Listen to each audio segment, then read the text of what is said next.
They say you can't choose your family, but you can certainly choose to evict them. My name is Alex, 32M. I am the sole owner of the Gilded Vine, a fairly prestigious vineyard and wedding estate in Napa Valley. I built this business from the ground up using an inheritance from my late mother and about 10 years of sweating blood and tears. It is my pride and joy. We are booked out 18 months in advance, and a Saturday wedding here easily runs $40,000 just for the rental fee and base catering. My father remarried 10 years ago to a woman named Brenda. Brenda came with a daughter, Jessica, 24F. Brenda is the type of woman who wears Chanel logos head to toe but forgets her wallet when the bill comes. Jessica is exactly the same, just younger and louder. When Jessica got engaged to a guy who is actually decent, I feel sorry for him. Brenda immediately cornered me. "We need the vineyard," she announced at Sunday dinner. Not asked. Announced. "It's fully booked for the season," I told her, pouring myself a glass of my own Cabernet. "Nonsense," she snapped. "You're the owner. Make room. It's for family." Because I love my dad, and he looked desperate for peace, I caved. I bumped a corporate retreat to a weekday, with a heavy discount, to open up a prime Saturday slot in June. I told Brenda, "This is my wedding gift. I'm waiving the $15,000 venue rental fee. You just have to pay for the direct costs, food, alcohol, and staff." I thought that was generous. I was giving them a luxury venue for free. Apparently, it wasn't enough. Fast forward to 2 weeks before the wedding.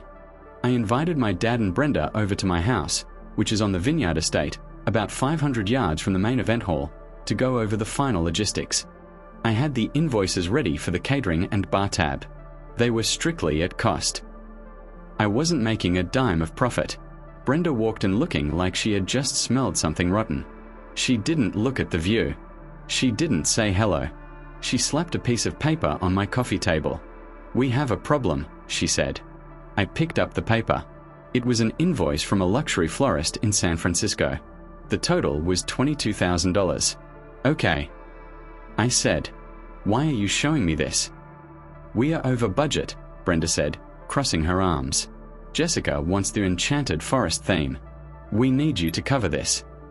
I laughed. I couldn't help it. "Brenda, I already gave you a $15,000 discount on the venue. I'm not paying for flowers."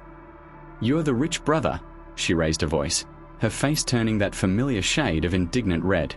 "You own this whole place. You have money coming out of your ears. Jessica is your sister." "Stepsister," I corrected. "And I'm running a business, not a charity. The answer is no." Brenda slammed her hand on the table. My dad flinched. "You are so selfish. We already promised Jessica the flowers. If you don't pay this, you are ruining her big day." "That sounds like poor planning on your part," I said calmly, taking a sip of coffee. "I'm not writing a check for $20,000. The answer is final." Brenda stood up, shaking with rage. She looked at my dad, expecting him to back her up, but he just stared at the floor, defeated. She turned her venom back to me. "Fine," she spat. "If you are going to be this stingy and unsupportive, then we don't want your negative energy there."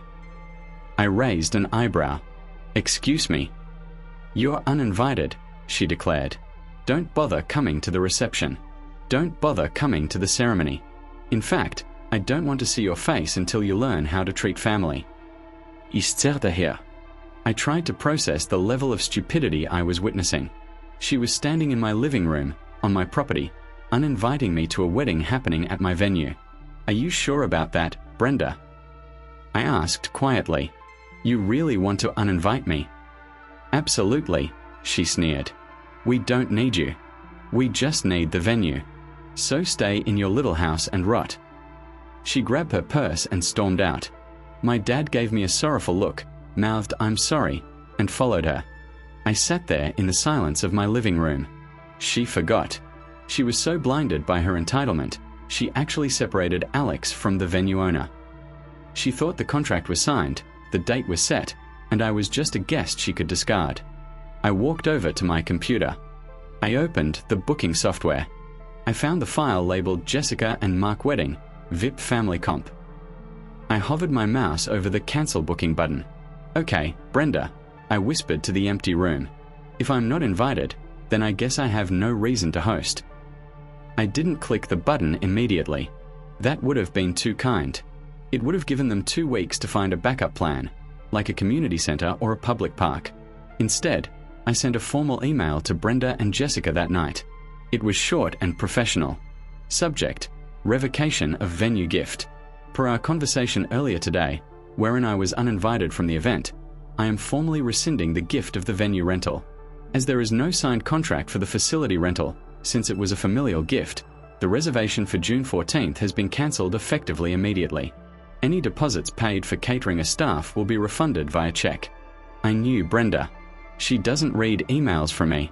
She probably saw the subject line, assumed I was begging for forgiveness, and deleted it without opening it.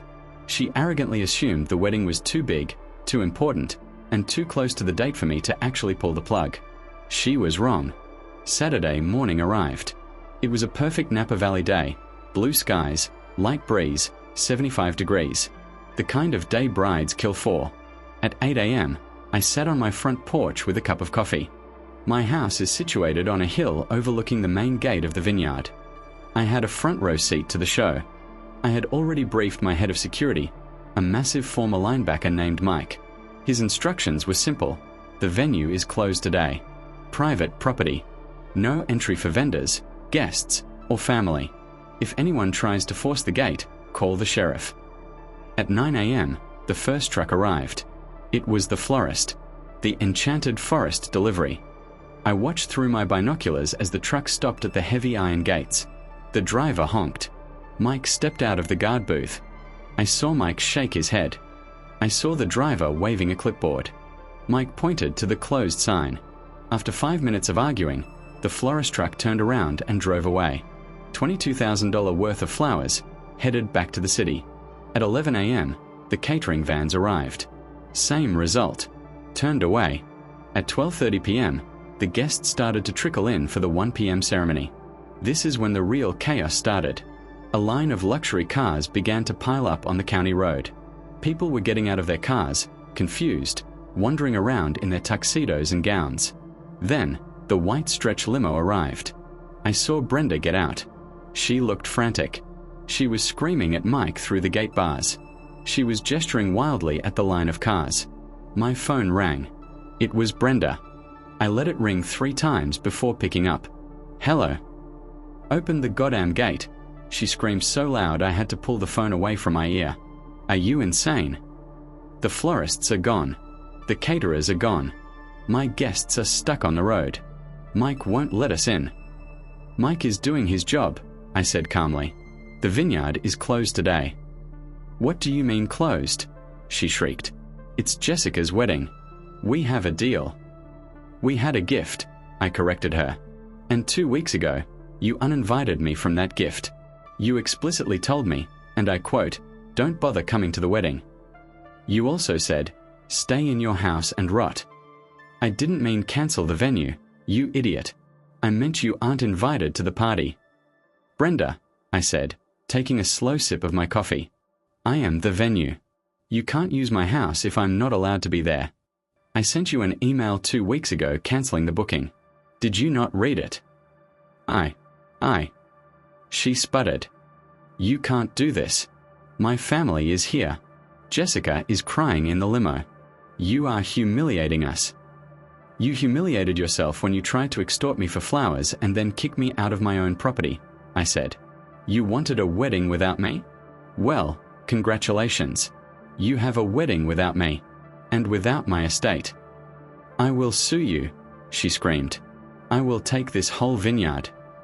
You have no contract, I reminded her, and I have the refund check for the catering costs waiting at the guard booth.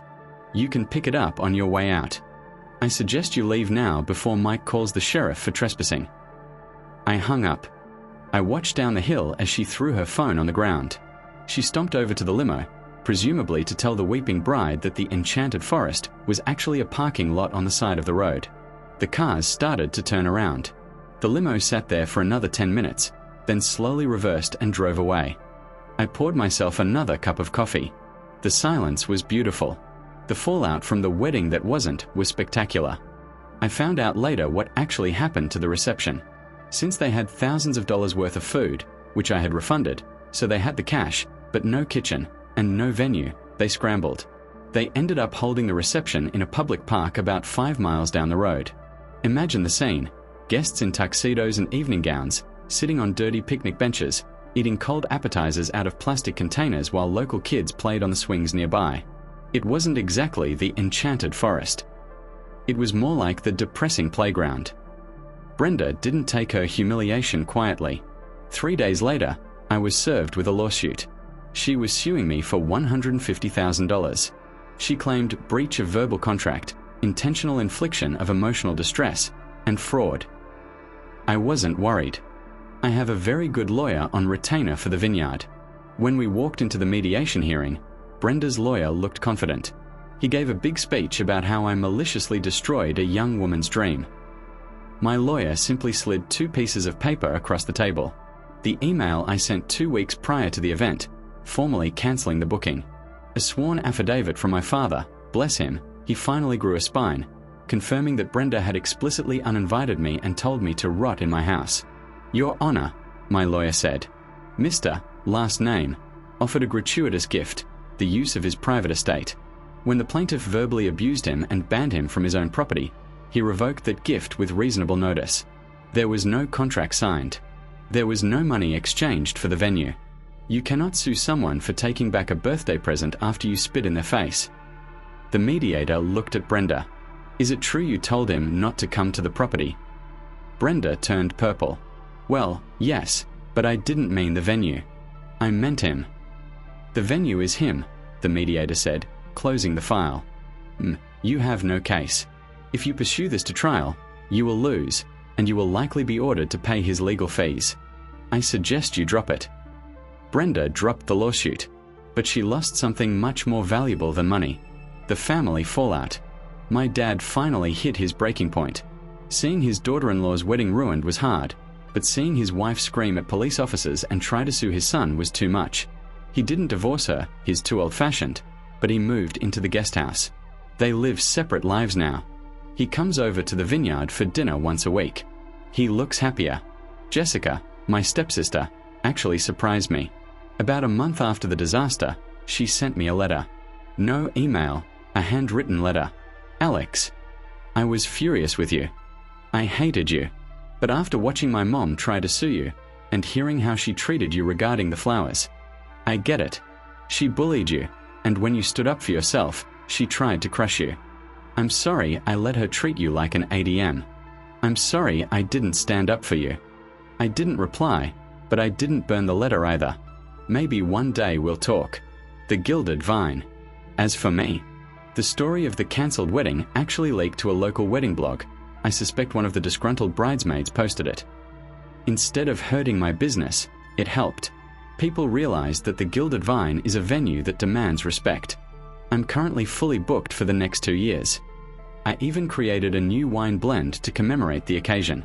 It's a very dry, slightly bitter red with a strong finish. I call it the Uninvited Guest. It's our bestseller. So, to anyone dealing with entitled family members who think they own your success, remind them that generosity is a gift, not a debt. And if they bite the hand that feeds them, don't be afraid to close the kitchen.